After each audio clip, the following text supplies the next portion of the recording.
दोस्तों नमस्कार। 4PM गुजरात और दस्तक दोनों में आपका बहुत बहुत स्वागत है। खबर गुजरात को लेके आए हैं आपके सामने और कुछ महत्वपूर्ण खबरें जो है आपको सुनाने लायक, आपको बताने लायक, वो आपको बताएंगे। तो पहली जो बड़ी महत्वपूर्ण खबर है वो है कि गुजरात के समंदर में से एक बार फिर से बहुत बड़ा एक ड्रग का जत्था जो है वो पकड़ा गया। कहा जाता है कि ये 425 करोड़ रुपए का ड्रग्स है और उसके साथ 5 लोग पकड़े गए हैं और कह रहे हैं कि ये ईरान से बोट निकली थी और जो पकड़े गए लोग हैं वो भी ईरानी है। थोड़ा खबर आपको विस्तार से बता दूं मैं कि गुजरात एटीएस और कोस्ट गार्ड की टीम, क्योंकि अब समुद्र में आपको ऑपरेट करना है तो कोस्ट गार्ड की आपको हेल्प लेनी पड़ेगी। तो गुजरात एटीएस और कोस्ट गार्ड की टीम ने एक संयुक्त ऑपरेशन किया। ये कल रात की बात है और एक ईरान से निकली हुई एक माछीमारी के लिए इस्तेमाल की जाने वाली एक बोट जो थी उसको पकड़ लिया। उनके पास इंफॉर्मेशन थी कि इसमें ड्रग्स है और उनकी इंफॉर्मेशन सही साबित हुई। हेरोइन का एक बड़ा जत्था जो है वहां पे उनको मिला, जिसकी अंदाजा जो कीमत है वो 425 करोड़ रुपया 425 करोड़ रुपया की उनकी कीमत उस ड्रग की होती है। तो उनको पकड़ के फिर जो हमारा जामनगर के पास का जो ओखा पोर्ट है वहां पे उनको लाया गया है और ये पाकिस्तान के ग्वादर पोर्ट पर बताया जा रहा है कि आशंका ये है कि पाकिस्तान का जो ग्वादर पोर्ट है वहां से इस ड्रग को जो है इस बोट पे लोड किया गया था और ईरान के ये मछुआरे हैं, गल्फ और ओमान से लेके वहां से फिर वो गए होंगे पाकिस्तान, ऐसी इनको शंका है एटीएस को। और वहां से फिर ये हेरोइन का जत्था जो था उसको लोड किया और ये फिर समंदर में ही जो है किसी और दूसरी बोट में इसको ट्रांसफर करना था, ऐसा एक प्लान उनका था, आयोजन था। उसकी संभावना बहुत बड़ी है पर इनके पास इंफॉर्मेशन आ गई, इन्होंने कहीं से इंटरसेप्ट किया या तो कोई इनका कोई होगा जिसने मुखबिर उसने बताया और उन्होंने बीच समंदर में ही इनको जो है दबोच लिया।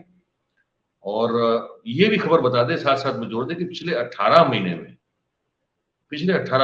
2355 करोड़ रुपए का ड्रग्स जो है वो समंदर के अंदर से, मतलब कि वो मैं पोर्ट पे आगे उसकी बात नहीं कर रहा हूं, जो पानी में जब कोई जहाज या ये बोट तैर रही हो वहां से सीज किया गया हो, उस तरह के ड्रग की जो कीमत है वो 2355 करोड़ रुपया होती है।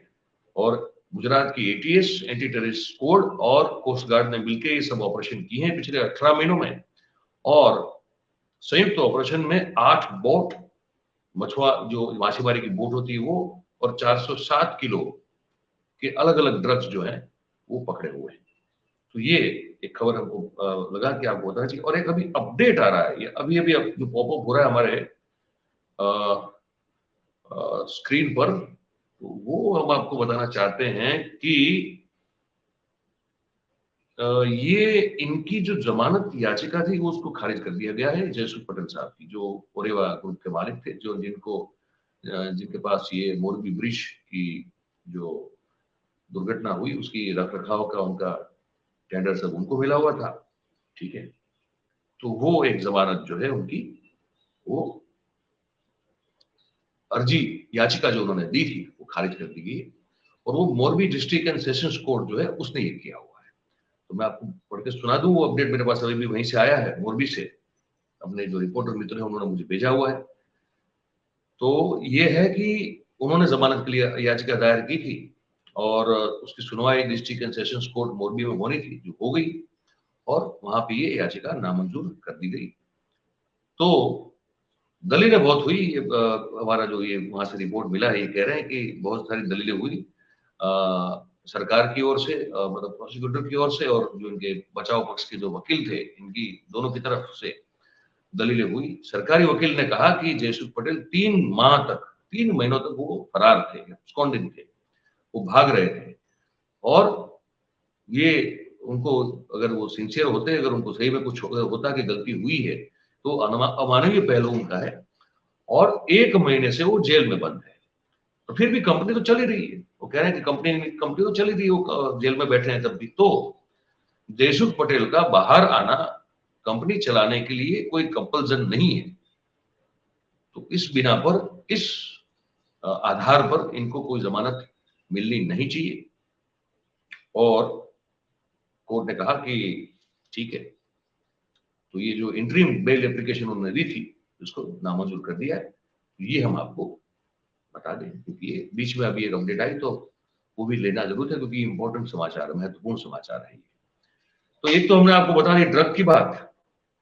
अब दूसरा जो है वो मैं आपको बता दूं, वो अब तो अगले वीडियो में बता चुके हैं आपको कि जो किस तरह से ये जो होली का दहन का जो उत्सव था और उस रंग में कैसे जो है वो मेघ राजा ने भंग उसको कर दिया है, बारिश हुई और ठीक से मना नहीं पाए गुजरात के हमारे लोग। और बिजली भी जो है वो कहीं बहुत से जगह पे गिरी हुई है और 2 महिलाओं की मृत्यु हुई है, ये हमने आपको बता दिया। 30 किलोमीटर की रफ्तार से हवा चली थी कल शाम को, और उस उतनी तेज हवा के साथ ये बारिश हुई थी। और कई जगह पे जैसे मैंने कहा कि बड़े सख्त कंचे जैसे आकार के बर्फ के ओले पड़े हैं, ये भी हुआ है सब। तो एक तो ये खबर थी आपको बताने लायक। अच्छा, अब दूसरी एक और जो है, प्राइवेटाइजेशन बहुत हो रहा है ना भैया हमारे यहाँ। तो अब ये जो आरटीओ है ना, रोड एंड ट्रांसपोर्ट ऑफिस जिसको हम कहते हैं, हर जगह होता है, हर एक राज्य में होता है। तो वहां से आप लाइसेंस आपका निकलता है। अब वो जो है वहां आपके व्हीकल का फिटनेस सर्टिफिकेट भी वहीं से मिलता है। लेकिन अब व्हीकल फिटनेस सर्टिफिकेट देने के लिए एक प्राइवेट, एक निजी कंपनी को अब जो है वो टेंडर उनको मिल गया है, तो उनको कॉन्ट्रैक्ट मिल गया है। तो करप्शन के और कितने रंग देखेंगे भाई, क्योंकि जब निजी कंपनी के पास जाता है, अब देखिए क्योंकि ये महत्वपूर्ण है, वो स्क्रैप पॉलिसी इंप्लीमेंट होगी ना अभी कुछ समय के बाद, तो वहां फिर आपको आपका व्हीकल फिट है कि नहीं, ये अगर आप फिर निजी कंपनी है, पैसे दे दीजिए, सर्टिफिकेट ले लीजिए, क्या फर्क पड़ता है। हालांकि वो तो सरकार में भी पैसे देने से काम हो ही जाता था, आरटीओ में भी, लेकिन एक और एक रंग जो है इसमें अब जुड़ा है। तो 3 से 4 करोड़ की इन्वेस्टमेंट करने वाली ये कंपनी है, उसको 10 साल के लिए व्हीकल फिटनेस सर्टिफिकेट देने का कॉन्ट्रैक्ट मिल गया है। और अगर आपके व्हीकल के पास फिटनेस सर्टिफिकेट नहीं होगा तो आपको प्रतिदिन 50 रुपए का जुर्माना आपको भुगतना पड़ेगा। और अगर आपके पास कार है तो उसके फिटनेस सर्टिफिकेट के लिए 400 रुपए फीस आपको देना पड़ेगा। और मीडियम गुड्स पैसेंजर व्हीकल अगर है तो उसके लिए 600 रुपए, और अगर हेवी व्हीकल है आपके पास तो उसके लिए ऑनलाइन 1000 रुपए की आपको फीस भरनी पड़ेगी। और 3 बार अगर टेस्ट में अगर कोई व्हीकल फेल हो जाता है फिर वो स्क्रैप में उसको आपको भेजना पड़ेगा। तो अगर इस फिटनेस टेस्ट में जो आप जाएंगे अपना व्हीकल लेके, उसमें पोल्यूशन वो ज्यादा कर रहा है, तो भी फिटनेस टेस्ट में वो पास नहीं हो पाएगा। और जो व्हीकल का ऑनर है, और फिर उसको जो है अपने व्हीकल को रिपेयर करवा के फिर से एक बार फिटनेस के लिए जो है टेस्ट करवाने के लिए लेके जाना पड़ेगा। और अगर दूसरी बार भी पास नहीं हुआ तो फिर आरटीओ में जाके फॉर्म भरना पड़ेगा। उसके बाद भी तीसरा अगर टेस्ट हुआ और उसमें भी अगर वो पास नहीं हुआ तो उस व्हीकल को फिर स्क्रैप करना पड़ेगा। ये पॉलिसी है और ये काम अब निजी कंपनी जो है वो करेगी। तो अब इसमें आरटीओ इंस्पेक्टर का कोई रोल नहीं रहेगा, ठीक है। और 200 से ज्यादा ऐसी निजी कंपनियां हैं, इनको इस तरह का कॉन्ट्रैक्ट मिला हुआ है। और ये पूरे राज्य में अलग अलग आरटीओ में अलग अलग कंपनीज जो है वो इस तरह से काम करेगी। महसाणा, सूरत, अमरेली, वलसाड़, भरूच, राजकोट, मुंद्रा, नवसारी, बारडोली, ये ऐसे सेंटर है जहां पे निजी कंपनी जो है अपने फिटनेस सेंटर बनाएगी व्हीकल के लिए, उनको परमिशन मिल गई है। और अहमदाबाद, बड़ौदा और अन्य शहरों में भी इस तरह के फिटनेस व्हीकल फिटनेस टेस्टिंग और उसके बाद सर्टिफिकेट देने वाले सेंटर को खोलने की इजाजत कुछ दिनों में, कुछ समय में दे दी जाएगी। तो अब वो भी एक आपको आने वाले दिनों में गुजरात में इसको झेलना पड़ेगा, इसको फेस करना पड़ेगा। ठीक है, तो एक तो ये खबर है जो उनको लगा कि बड़ी इंटरेस्टिंग हो सकती है, आपको बता दें। अच्छा, नरेंद्र मोदी स्टेडियम में भी तो टेस्ट मैच खेला जाने वाला है और भारत और ऑस्ट्रेलिया के बीच में होगा वो, और उसमें पहले दिन के लिए भारतीय जनता पार्टी के कार्यकर्ताओं को मुफ्त में टिकट दे दी गई है। अगर आप भारतीय जनता पार्टी के कार्यकर्ता हैं और आपकी पहुंच अपने, मतलब टिकट भी तो सभी कार्यकर्ताओं तो नहीं मिली होगी ना, उसमें भी जो कुछ रसूखदार हैं, कुछ जो अच्छे चमचे हो सकते हैं अपने नेता के, चाहे वो वार्ड का नेता हो या फिर ब्लॉक का नेता हो, तो वैसे अच्छे अच्छे अच्छे ऐसे कार्यकर्ता जो होंगे उनको टिकटें मिली हैं। और सब आप जानते हैं कि सबसे बड़ा स्टेडियम है ये, सबसे वो उसका रिकॉर्ड है, ये बनाया है उस स्टेडियम को रिकॉर्ड करने के लिए, तो बनाया फिर से उसको, और नाम दिया है नरेंद्र मोदी स्टेडियम, जो कि पहले सरदार पटेल स्टेडियम, वल्लभ भाई पटेल स्टेडियम था। तो अब वो एक खबर है, और साथ में कि प्रधानमंत्री खुद आएंगे वहां पे, ये बताया जा रहा है। तो वो आएंगे तो फिर तो आप देख समझ सकते हैं कि सुरक्षा के तामझाम क्या हो सकते हैं। तो 3100 पुलिस कर्मियों का बंदोबस्त जो है 24 घंटे के लिए वहां पे लगाया गया है, और स्टेडियम में आप अपना खुद का पानी का बोतल भी लेके नहीं जा पाएंगे। 2300 ट्रैफिक पुलिस कर्मी जो है उस दिन जो है वहां पे अपनी ड्यूटी देंगे। एक DIG, 11 DCP, 20 ACP, 52 pi, 112 PSI और 2855 पुलिसकर्मी। ये है सिक्योरिटी डिटेल, इतने लोग रहेंगे उस मैच में। तो बाकी सब जो है फिर तो जब प्रधानमंत्री आते हैं तो फिर बाकी चीजों को कहाँ देखना होता है ना। बाकी सब देख लेंगे फिर, पुलिस और भी तो पुलिस है, पर ये लोग यहाँ रहेंगे और यहीं पर बंदोबस्त में रहेंगे, काम करेंगे अपना। अच्छा, ये जो हमने मुद्दा कल चर्चा की थी कि वो अंबाजी माता का मंदिर, वहां पे मोहन थाल का प्रसाद बंद हो गया, चिक्की का शुरू हो गया, तो वहां एक जो वो अटकलें थी कि किसी को ऐसे ही दे दिया है, टेंडर मेंडर नहीं निकला है, तो वो बात गलत है। टेंडर निकला था उसका बाकायदा, और उस टेंडर को भर के फिर अपने क्राइटेरिया में फिट होते हुए एक सज्जन है, उनको टेंडर मिला है यहाँ कलोल में, ठीक है। और वो भी अंबा माता के बड़े भक्त हैं। और ये आज जो रिपोर्ट मैं देख रहा हूँ, ये दिव्य भास्कर की रिपोर्ट है, जहां पे दिव्य भास्कर ने उनका इंटरव्यू किया है, ठीक है। तो ये कलोल की कंपनी है, उनको इंटरव्यू दिया गया, रजनी भाई पटेल उसके ऑनर है। तो उन्होंने कहा कि नहीं, हमने टेंडर भरा था, पर हमको नहीं पता था कि ये चिक्की का, जो सरकार को इतनी चिक्की चाहिए, जो गुड़ और मूंगफली के दाने की बनती है, वो अंबाजी के मंदिर में बतौर प्रसादी, बतौर प्रसाद वो देना चाहती है सरकार, ये हमको नहीं पता था। हमने टेंडर भरा था, हमको लग गया, हम दे रहे थे, पर अब पता चल रहा है कि वहां वो तो मंदिर में जा रहा है। तो क्योंकि हम भी बहुत बड़े भक्त हैं माँ अम्बा के, तो हम भी चाहते हैं कि भले हमारी चीकी का एक पैकेट ही जाए, लेकिन मोहनथाल जो है, जो मूलतः प्रसाद के रूप में उसको बरसों से उसको जो है दिया जाता है, वो दिया जाना जारी रखा जाए। वो उनकी भी एक इच्छा मंशा है कि भले ही वो, मैं वहां पे मेरा कम अगर खपत होगी मेरी चिक्की की तो मुझे मंजूर है, लेकिन मूलतः प्रसाद जो था वो वहां पे मोहनथाल था, और उसी का प्रयोग जो है वो जारी रहना चाहिए, ये उनका कहना है। अब जब कलेक्टर से पूछा गया तो सरकार देखिए वहां पे अब घेरे में आ गई इस मुद्दे पे, क्योंकि ये तो लोगों की आस्था की बात है, और ये लोगों की आस्था के साथ खेल खेल के इतने बड़े हुए हैं, अब उसी चक्कर में ये फंसे हैं। तो जब वहां के कलेक्टर से बात की गई तो कलेक्टर ने कहा कि जरूरी नहीं है कि हर चीज का निर्णय हम यहीं बैठ के लेते हो, मतलब कि ऊपर से आया हुआ है, ये निर्णय हमारा नहीं है, मतलब इसका इनका कहना ये है। कांग्रेस ने इस मुद्दे को बड़े आक्रामक तेवर दिखाते हुए उठाया है, और लगता है कि इस बार इस मामले में भारतीय जनता पार्टी को यू टर्न लेना पड़ेगा, ये हमको अभी लग रहा है, ठीक है। तो ये खबर थी जो मुझे लगा गुजरात को लेकर है, और आपको बताना जरूरी लगा आपको। और अगर कोई एक और खबर हो जो हमने जो लिस्ट बनाई है उसमें से देख के बता रहे हैं आपको, कि अगर वो भी हो तो वो जरूर आपको बता देंगे। अहमदाबाद के एक बिल्डर के ऊपर ऋण बहुत बढ़ गया था, और उस ऋण के बाद उसने आत्महत्या का प्रयास किया। ब्याजखोर का खून पी रहे थे और बच गए। फिर उसके बाद अभी तो ब्याजखोर के खिलाफ बहुत वहां चल रहा है ना, अभी तो गुजरात में बड़ा एक मुहिम चल रही है। तो पुलिस ने जो है उसमें फिर आगे आके एक सतर्कता दिखाई और फुर्ती दिखाई, और 6 लोगों के खिलाफ जो है वो एफआईआर रजिस्टर्ड हो चुकी है। और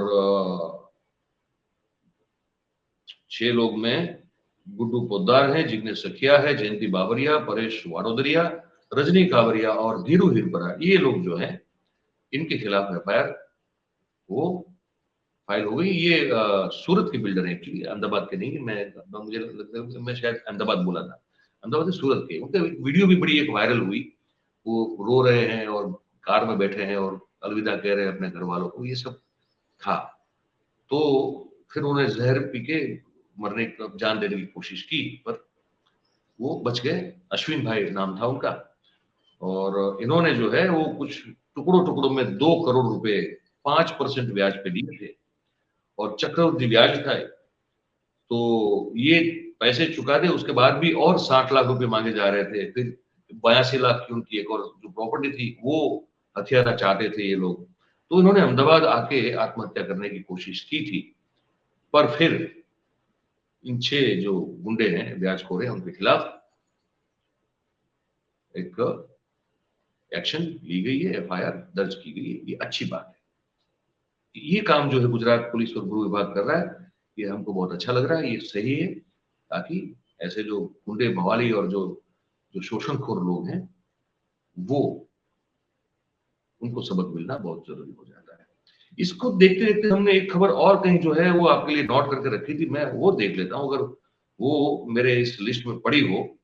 क्योंकि जब ब्याजखोरी की बात हो रही है ना, तो उसमें एक ये खबर का आपको बताना जरूरी है, क्योंकि ये अच्छा काम हो रहा है, तो इसीलिए ये खबर मैं आपको बता देता हूं कि ब्याजखोरी के चक्कर से बचाने के लिए पुलिस बड़ी मुहिम कर रही है। और राजकोट में मैं आपको बताऊं कि 1282 ऐसे लोग थे जो कि ब्याजखोरी के चक्कर में थे। पुलिस ने उनको छुड़ाया उस चक्कर से, और उनको बैंक और सहकारी मंडली जो होती है उसके जरिए उनको फिर जो पैसे जो उनको जरूरत के थे वो दिलवाए। तो कुल मिला के 3 करोड़ 45 लाख रुपए की लोन जो है इनको दिलवाई गई। और मुख्यमंत्री ने खुद जाके वहां पे जो जो जरूरत वाले लोग थे उनको चेक जो है वो अर्पण किए। और ये पुलिस हेडक्वार्टर जो है राजकोट का, वहीं ये काम जो पूरा कार्यक्रम है वो वहीं हुआ। तो ये एक बात अच्छी रही। और 2 ब्याजखोर राजकोट में ऐसे जिनके खिलाफ पासा का वारंट जो है वो भी जारी हो चुका है।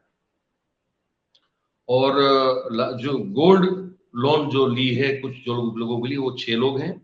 हाउसिंग में 2 लोग हैं, मुद्रा के तहत 15 लोग हैं, पर्सनल के तहत 5 लोग हैं, एग्रीकल्चर के तहत 3 लोग हैं, और पीएम स्वनिधि के तहत 1246 लोग जो हैं उन्होंने ये लोन जो है ली है, और ब्याजखोरी के चक्कर से वो छूटे हुए हैं। तो हमको लगता है कि ये अच्छी बात गुजरात सरकार और कुछ तो ठीक नहीं कर रही लगती है हमको, लेकिन ये जो है ना, ये हमको लगता है कि ये काम अच्छा वहां पे हो रहा है ना। तो ये मुझे लगता है कि अच्छा। और एक आखिरी मैं ये इंटरेस्टिंग खबर बता दूं, जानने के लिए बहुत जरूरी है। पर्चे लीक हो रहे हैं हमारे यहाँ, 12-13 बार पर्चे लीक हो चुके हैं। पुलिस के नाक के नीचे से कोई नकली पीएसआई, कोई ऐसा व्यक्ति जिसने कोई एग्जाम पास नहीं की, वो कराए पुलिस ट्रेनिंग एकेडमी में पीएसआई की पोस्ट पर ट्रेनिंग ले चुका है, ये सब पकड़ा गया है। उसके बाद जब सरकार ने घोषणा की थी कि हम अब पर्चा लीक जो करेगा उसको बड़ी से बड़ी सख्त से सख्त कार्रवाई करेंगे, तो वो बिल तो पास हो गया, अब नोटिफिकेशन भी जारी कर दिया। उसके तहत अब वो जो कानून है वो अब इंप्लीमेंट हो चुका है। और इसमें यह है कि अगर कोई पर्चा लीक करेगा और वो साबित हो जाएगा तो उसको 1 करोड़ रुपए का दंड दिया जाएगा और 10 साल की जेल की सजा होगी। और अगर परीक्षा, मैं आपके इसमें जो कुछ महत्वपूर्ण मुद्दे वो बता दूं आपको कि परीक्षा के आयोजन के साथ जो संलग्न व्यक्ति अगर इसमें शामिल होगा तो उसको 5 से 10 साल की कैद और 10 लाख से 1 करोड़ रुपए की जो है वो पेनल्टी होगी, सजा होगी। जो इस तरह का पर्चा खरीदेगा या इस मतलब जो उम्मीदवार होगा, परीक्षार्थी होगा, जो इसको खरीदने का गुनाह करेगा, तो उसको 3 साल की कैद और 1 लाख रुपए का जुर्माना होगा। और परीक्षा केंद्र में अधिकृत व्यक्ति को अगर किसी ने आने से रोका, जो अधिकृत है, जो जा सकता है, विजिट कर सकता है, ऑब्जर्वर हो सकता है, इंस्पेक्टर हो सकता है, अगर उसको किसी ने रोका तो उसको जो अटकाएगा, रोकेगा, उसको भी 3 साल की कैद और 1 लाख रुपए का जुर्माना भरना पड़ेगा। व्यवस्थापक मंडल जो होगा या संस्था का कोई जिम्मेदार व्यक्ति होगा, वो अगर ये साबित करेगा कि ये जो भी हुआ, पर्चा लीक से लेकर जो भी, वो मेरी जानकारी में नहीं था, मैं बिल्कुल बेगुनाह हूं क्योंकि मैं इसमें कहीं शामिल ही नहीं हूं, मैं उसका मुझे कोई लेना देना है नहीं मुझसे, अगर ये साबित कर देगा तो उसे कोई सजा नहीं होगी। पर्चा लीक करने वाला, पर्चा खरीदने वाला और इस तरह के पर्चे को सॉल्व करने वाला जो है, वो सभी लोग इस कानून के अंतर्गत आ जाएंगे और वो कसूरवार अगर साबित होते हैं तो उनको सजाएं निश्चित की गई वो मिलेगी। अगर परीक्षा केंद्र में जहां परीक्षा ली जाती है, वहां पे अगर कोई इस तरह की गलत हरकत करता है और उसको कोई अगर करने के लिए मदद भी करता है, तो वो मदद करने वाला है, वो भी इस कानून के घेरे में आ जाएगा। ये एक इंटरेस्टिंग है पूरा मामला, तो हमने सोचा आपको ये खबर बता दें। अब खबर गुजरात में अभी इतना ही है, और अगर कुछ और खबर होगी तो फिर आपके समक्ष आ जाएगी बताने के लिए। और ये कार्यक्रम अब यहीं समाप्त करते हैं। कुछ ना कुछ जैसा भी लगे कमेंट जरूर करें, ठीक है? और अच्छा लगता है तो फिर लाइक करें, सब शेयर करें, सब्सक्राइब करें, करवाएं। 4PM गुजरात और दस्तक के साथ आप जुड़े रहिए, बस यही हमारी उम्मीद है, आशा है। ये कार्यक्रम यहीं समाप्त करते हैं। आप सबका बहुत बहुत धन्यवाद। Thank you very much. नमस्कार।